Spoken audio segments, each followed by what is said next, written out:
Hey everyone, Mr. Harvey here. Let's continue our lecture on Chapter 5, and today we are focusing on absolutism in Eastern Europe. Now, in the previous lectures on absolutism, we kind of talked about some of the characteristics, some of the justifications for absolutism, and then we also talked about the French absolutism, starting with Henry of Navarre, and then obviously reaching, you know, uh, the prime example of absolutism under Louis XIV in France. His Palace of Versailles, his policies, all that power he had. Louis XIV is the best example of absolutism in Western Europe. Absolutism in Eastern Europe is different, and today we're going to be focusing on that. So let's get started. All right, Eastern Europe, ladies and gentlemen, is different from the West. Really important for us to understand that, and we're going to start to see some of the social, economic, and political differences. Okay, now Eastern Europe, ladies and gentlemen, is really characterized by three, old and aging governments. The HRE, the Holy Roman Empire, which we know has really declined since the 30 Years' War and that Treaty of Westphalia. The Ottoman Empire, which we haven't quite talked about very much, but we will talk a little bit about it, today and throughout the rest of the course. And the Polish. Okay, like I said before, the HRE has really been weakened by the Reformation, really been weakened by the religious wars. The Ottoman Empire is involved in Eastern Europe to a small extent, but the majority of its power lies within the Middle East. Okay, um, and the Ottomans are really, and we're going to be calling the Ottomans as we get a little bit later on. This is a little bit early, but the Ottomans will be eventually the sick man of the East, and it'll be a dying empire that's going to be hemorrhaging territory. But we're not quite there yet. But during this time, ladies and gentlemen, of the late 1600s, 1700s, the Ottoman Empire is under assault from in Eastern Europe in the face of Austria and in the face of Russia. The Austrian Empire, Russian Empire expansion is really threatening them in Eastern Europe. Okay, now a little bit more about the Ottomans, ladies and gentlemen. This was an empire built on expansion. It was definitely an empire that dominated the Middle East. And the greatest leader of, arguably, is Suleiman the Magnificent. And the Ottomans were, very renowned for their ingenuity, really renowned for their conquests. Remember, we started this class. They conquered Constantinople, one of the last really important areas or like a Christian dominated territory in modern day Turkey. But the Ottomans, they were known to take talented Christian children and incorporate them into the Ottoman government. They had the Janissary Corps, where they would take Christian slaves who were not selected for this and served in the Turkish army. Pay attention to the Ottomans, ladies and gentlemen. We're going to be focusing on them a little bit later. They will play an integral role into the 1800s and play a very integral role in World War One. Okay, all right. Poland. Now we haven't quite talked much about Poland, ladies and gentlemen. We'll focus on them again later on. But during this time, ladies and gentlemen, Poland was really having some internal instability in the 1700s. Okay, they had a policy called Liberian veto, which made voting in the Polish parliament had to be unanimous, and that was a really major impediment and stumbling block for the country's growth because some politicians might be susceptible to corruption, or some politicians might be susceptible to blackmail or greed. And so if if, say, for example, a German, or like somebody Prussian or somebody Austrian, they could give a Polish member of parliament some money and corrupt them with greed and have them vote against a policy. Well, then that policy will not pass because voting in Poland had to be unanimous. And so this was a major cause for Poland's inability to really progress, because they could not get things passed, and it was due to having some of their politicians be being corrupted by foreign powers, because foreign powers did not want Poland to grow or prosper. And this notion of having legislation being unanimous really hurt them. Okay, and by the 1800s, Poland's going to be carved up by Prussia, by Russia, and by Austria, and cease to exist, and will not come back until after World War One. Okay, so Poland in the east. All right. Let's talk about serfdom. I'm not going to quite talk about Russia just yet. I'll talk about Russia a little bit later on, but Russia is important in the East. But another really important notion to understand about Eastern Europe is serfdom, okay? Now, a serf, ladies and gentlemen, is very similar to a peasant, okay? What makes them a little bit different is that a serf is specifically bound to a certain area of land and required to perform labor on that land for a lord. Essentially, ladies and gentlemen, a serf is a slave.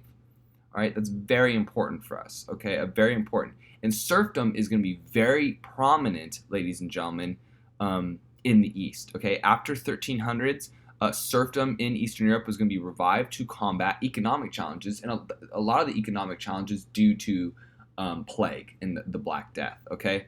We're going to see serfdom really rise in Bohemia, Eastern Germany, Poland, Russia, and a lot of this serfdom is going to come back because of the labor shortage caused by the Black Death. And this is a very important contrast, ladies and gentlemen, with Western Europe, is we are going to see the peasants in the East worse off than the peasants in the West.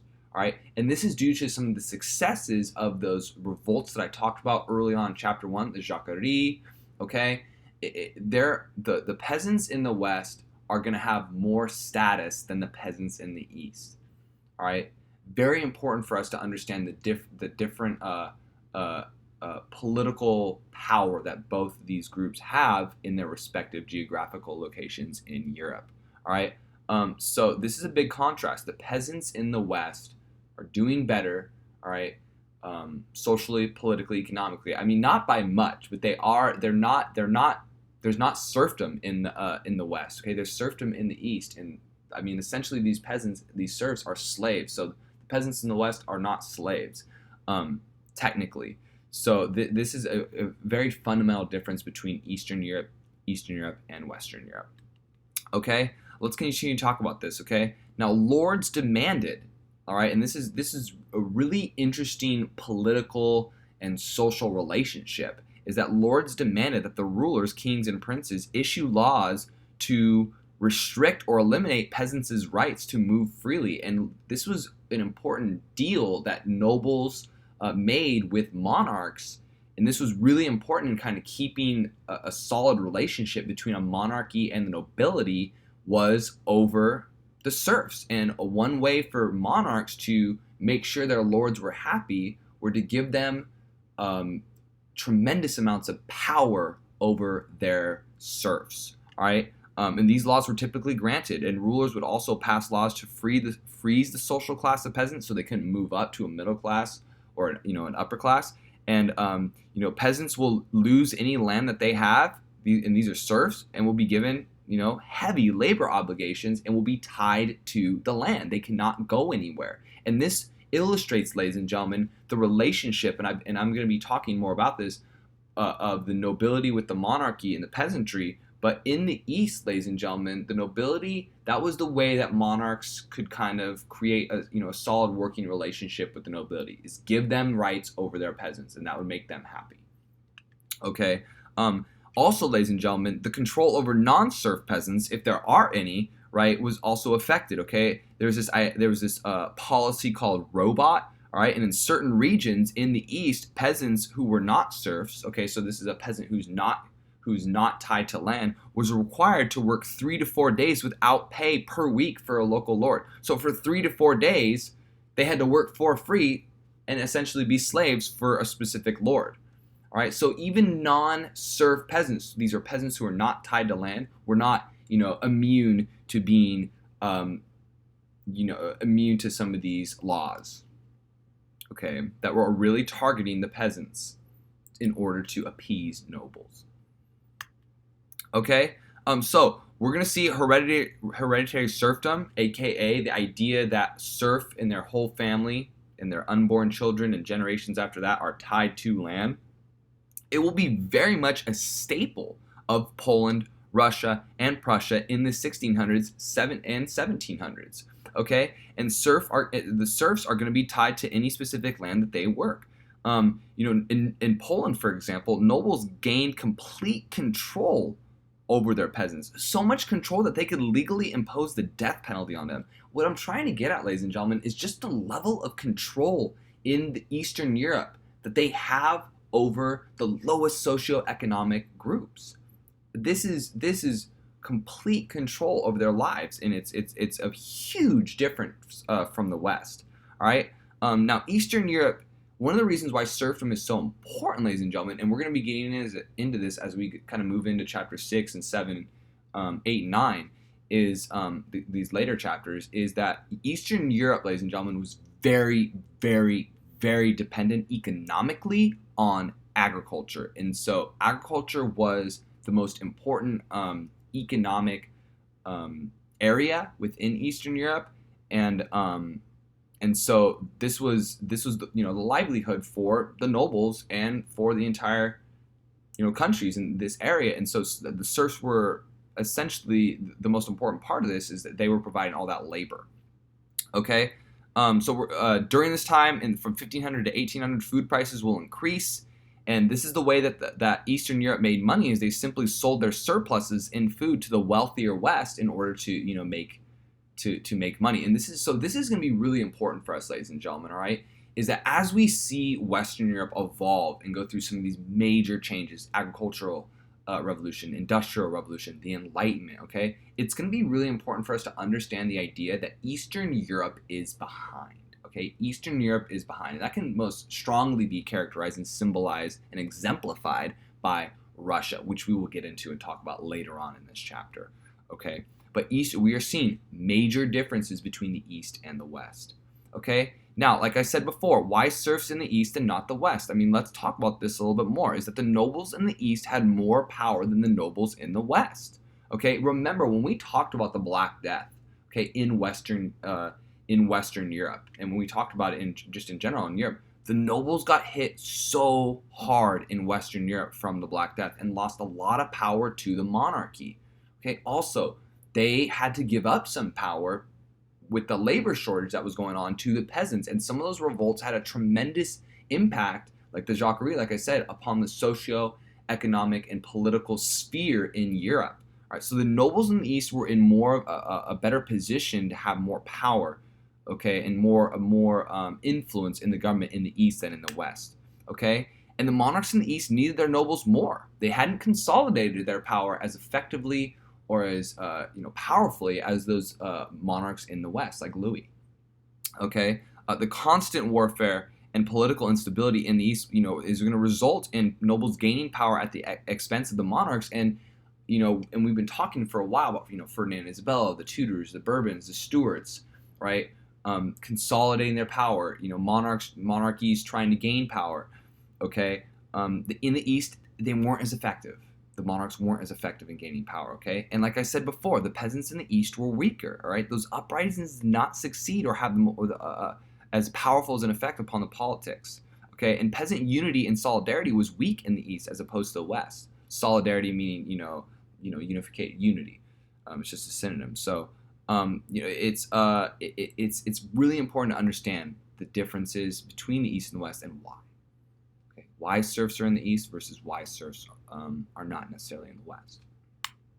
Okay, let's quickly talk about the Habsburg Empire, ladies and gentlemen, and then I'll stop when we get to the Prussians. But this is another really important empire for us to understand, and we are starting to see, ladies and gentlemen, the rise of an Austrian Empire. Okay, the rise of the Austrian Habsburg Empire. Now, after the War of Spanish Succession, okay, the Spanish throne is now occupied by the Bourbon family. Remember, the Bourbon family, going back to Henry of Navarre, France, okay? However, ladies and gentlemen, it's really important to understand that the ineffective governing of the HRE is going to lead some of these new monarchs within the HRE to start consolidating their holdings into a more unified empire and focused on the East. And that's where we're going to start to see more of the Austrian Habsburg Empire start to rise. We're going to see the Austrian Habsburg Empire territorially be in Italy with Naples, Sardinia, and Milan. It's going to own the southern Netherlands, Hungary, Bohemia, Austria, okay? And the three largest units of this empire are Hungary, Austria, and Bohemia. Now, what's really important, ladies and gentlemen, I need your focus. I need you to get a highlighter. this is really important to understand about Austria. And a fundamental flaw and weakness within Austria, ladies and gentlemen, is they are not a nation state of a specific people with a specific ethnicity. Okay, they are a multinational empire. Take a look. They have Italians. They have eventually Southern Netherlands will be the Belgians, Hungarians, Bohemians, Austrians. They are a multinational empire. And when we see nationalism after Napoleon unleashed upon Europe, the Austrian Empire is going to start tearing itself apart as these different groups. There's going to be Czechs, Croatians, Serbs. There's going to be so many different groups that want their own country within Austria. And this is going to really facilitate the explosion of Austria, and eventually it's going to help facilitate World War I. Okay, the World War I will be really focused in the Balkans area, and Austria is going to be a major component to why World War I breaks out. But this is very important for us to understand. Austria has a fundamental flaw. Make sure you know that. They are a multinational empire, and they're going to be very, very susceptible to nationalism. And nationalism is going to eventually be part of its undoing. Okay, and like I said, Czechs, Italians, Serbs, Hungarians, Croatians, Romanians. The Magyars are the largest ethnic group in Hungary, and I believe that the Hungarian word for Hungarian is Magyar. But they don't have a single, constitutional system or administration that exists in the empire. It's going to be this idea of it being a multinational empire is going to be a fundamental flaw for the Austrian Empire. Okay, let's move on. All right, and again, we're going to be seeing the Austrian Empire start to rise out of this area. It's really going to start to consolidate its holdings here in the east. In the east, right here. All right, so let's talk about some really important rulers for this kind of dying out HRE and young Austrian Empire. Okay, well, we met Ferdinand. He's the one who took control of Bohemia during the 30 Years' War and really helped launch the 30 Years' War, which really weakened the HRE. All right, we have Ferdinand the Third. All right, he centralized and consolidated power in some of the older provinces of Austria and made it more of like a unified one country. We have Leopold I, who's going to restrict Protestant worship. All right, he's going to be very well known for repelling the Turks from Vienna, an important city within Austria.